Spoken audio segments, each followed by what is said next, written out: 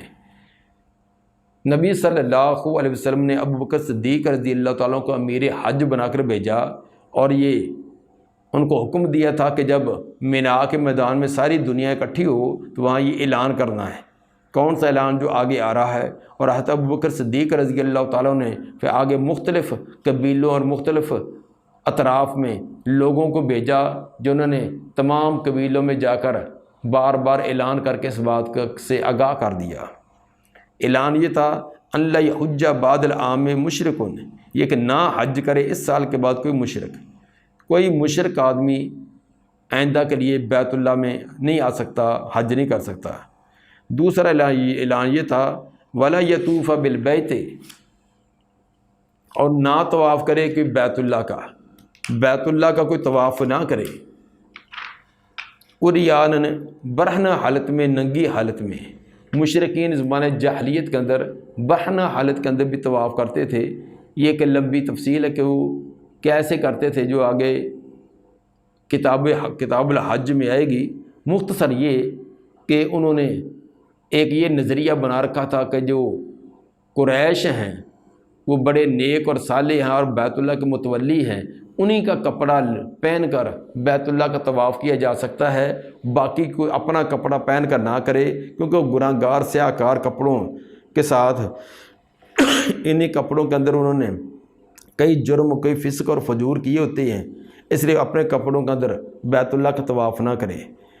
تو وہ بیرونی لوگ آ کر قریشیوں کی منت سماجت کرتے کہ ہمیں اپنا کپڑا دو، مرد مردوں سے لیتے، عورتیں عورتوں سے لیتے، جن کے کوئی تعلقات ہوتے وہ ان کو کپڑا مل جاتا، جو دوسرے لوگ ہوتے جن کو نہ مل سکتا، تو وہ اب پابندی یہ ہے کہ وہ اپنے کپڑوں میں نماز نہ پڑھیں، کیونکہ وہ کپڑے پہن کر انہوں نے گناہ بھی کیے ہوتے ہیں۔ تو اب ان کو دوسرے لوگ، قریشی لوگ ان کو دیتے نہیں ہیں۔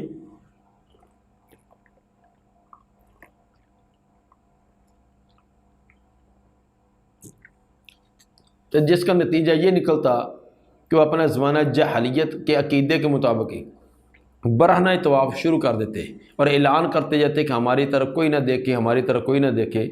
تو یہ اعلان کرنے سے کوئی، دیکھنے سے کوئی روک سکتا ہے؟ یعنی غلط قسم کے رسم و رواج ان کے۔ تو یہ اعلان کر دیا گیا کہ اس سال کے بعد نہ کہ مشرک بیت اللہ کا طواف کر سکتا ہے اور نہ کہ برہنہ حالت میں، ننگی حالت میں وہ طواف کر سکتا ہے۔ ثابت یہ ہوا کہ جب برہنہ حالت میں بیت اللہ کا طواف کرنا جائز نہیں تو نماز پڑھنا جائز کیسے ہوگا؟ قال حمید بن عبد الرحمن ثم اردف رسول اللہ صلی اللہ علیہ وسلم علی، پھر پیچھے بھیجا رسول اللہ صلی اللہ علیہ وسلم نے حضرت علی کو، فامروا ان یؤذن، اور ان کو حکم دیا یہ کہ اعلان کریں ببرات، سورہ برات کا۔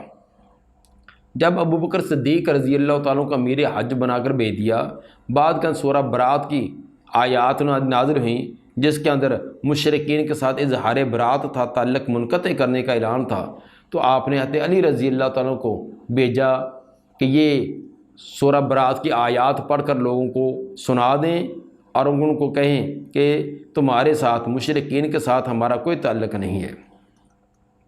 فآمرہ، آپ نے ان کو حکم دیا ان یؤذن ببرات، کہ سورہ برات کا اعلان کریں۔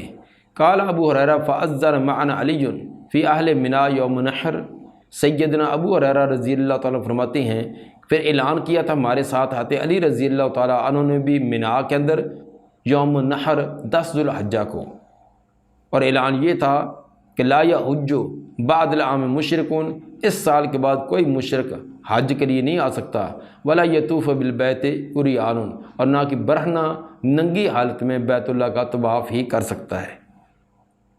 یہ 7 مرتبہ امام بخاری یہ روایت لائے ہیں، اور آگے کتاب الحج کے اندر اس کی تفصیل بھی آئے گی۔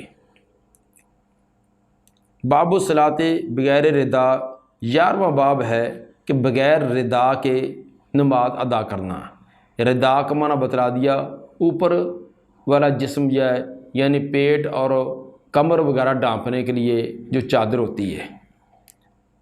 بعض کے نزدیک نماز کامل حیت کے ساتھ ادا کرنی چاہیے۔ جب عام حالت میں چادر اوڑھنا زینت ہے، عام حالت میں نیچے ایک ہی چادر نہیں بلکہ 2 چادریں آدمی پہنتا تاکہ اس کی زینت بھی حاصل ہو اور گرمی سردی سے بچاؤ بھی ہو، تو جب عام حالت میں اوپر والی ردا اوڑھنا یہ زینت کا سبب ہے تو نماز کے اندر بالاولیٰ اس کو اوڑھنا چاہیے۔ پھر اس کے جواز کے لیے بعض نے خذوا زینتکم عند کل مسجد، اس کو بھی ساتھ ملا لیا کہ ہر نماز کے وقت زینت اختیار کیا کرو۔ امام بخاری رحمہ اللہ اس کا رد کرنا چاہتے ہیں کہ یہ شرط لگانا کہ ازار کے ساتھ ساتھ ردا بھی لازمی ہو، یہ ضروری نہیں ہے۔ اگر ایک ہی ازار جو بڑی ہے تو جو نیچے والے عورے کو بھی ڈھانپ لے اور کندھوں تک بھی آ جائے تو اس ایک کے اندر بھی نماز پڑھی جا سکتی ہے۔ ہاں اگر 2 میں پڑھے تو یہ تو بہت ٹھیک ہے، بہتر ہے، لیکن یہ کوئی شرط لگانا یہ درست نہیں ہے۔ حدیث نمبر 370، قال حدثنا عبد العزیز بن عبد اللہ قال حدثنی ابن ابی الموالی عن محمد بن المنقدر قال دخلت علی جابر بن عبد اللہ۔ محمد بن منقدر فرماتے ہیں میں داخل ہوا جابر بن عبداللہ رضی اللہ تعالیٰ عنہ کے ہاں، وہ یصلی فی ثوب، وہ نماز پڑھا رہے تھے ایک ہی کپڑے میں، ملتحفا بہ، اس حال میں کہ وہ ایک کپڑے کو اپنے اوپر لپیٹے ہوئے تھے، ورداء موضوع، حالانکہ دوسری ردا جو اوپر والی چادر تھی انہوں نے ایک الگ جگہ رکھی ہوئی تھی۔ فلما انصرف، جب انہوں نے نماز سے انصراف کیا، نماز مکمل کی، قلنا یا ابا عبداللہ، ہم نے کہا کہ اے ابا عبداللہ، یہ جابر رضی اللہ تعالیٰ کی کنیت تھی ابو عبداللہ، تصلی ورداء کا موضوع، آپ نماز آپ نے پڑھائی، حالانکہ چادر آپ کی الگ رکھی ہوئی ہے، آپ نے ایک ہی چادر کے اندر نماز پڑھائی ہے، دوسری چادر الگ پڑی ہوئی ہے۔ قال نعم، انہوں نے کہا کہ جی ہاں میں نے ایسے کیا ہے۔ احببت ان یرانی الجحال مثلکم، میں نے پسند کیا کہ دیکھ لے مجھ کو ناواقف جو تیرے جیسا ہے، تیرے جیسا اس مسئلے سے جو ناواقف ہے وہ بھی جان لے اور وہ بھی دیکھ لے۔ رأیت النبی صلی اللہ علیہ وسلم یصلی قضا، میں نے نبی صلی اللہ علیہ وسلم کو اسی طرح نماز پڑھتے دیکھا ہے۔ مطلب یہ تھا کہ بعض لوگ یہ سمجھتے تھے کہ 2 کپڑوں میں نماز پڑھنا لازمی ہے، ایک نیچے باندھا کپڑا باندھو ایک اوپر۔ جب حضرت جابر رضی اللہ تعالیٰ نے دیکھا کہ بعض لوگ اس کے وجوب کے قائل ہیں اور لزوم کے قائل ہیں تو انہوں نے آمدن ایک چادر کے اندر نماز پڑھی۔ پوچھنے والے نے پوچھا کہ آپ نے دوسری چادر موجود بھی ہے پھر بھی آپ نے جسم پر نہیں اوڑھی، تو اس نے کہا کہ یہ بتلانے کے لیے تاکہ ایک ہی کپڑے اگر لپیٹ لیا جائے جسم تو اس میں نماز درست ہے، یہ 2 کپڑوں والا یہ لزوم والا ذہن جو ختم ہو جائے، اس لیے میں نے ایک ہی چادر کے اندر نماز ادا کی ہے۔ تو ثابت ہوا کہ ایک کپڑا ہو 2 کپڑے ہوں، جسم کو عورے کو ڈھانپ لیا جائے، اور کندھوں کا ڈھانپنا بھی ہے، اگر ناممکن صورت ہو تو پھر الگ بات، اگر ممکن صورت ہو تو کندھوں کا ڈھانپنا یہ بھی لازمی ہے۔ تو اتنا جسم ڈھانپا ہو تو نماز پڑھنا درست ہے۔ اللہ تعالیٰ میں احادیث کے مطابق سوچ اور فکر رکھنے اور عمل کرنے کی توفیق عطا فرمائے۔ سبحان ربک رب العزت عما یصفون وسلام علی المرسلین والحمد للہ رب العالمین۔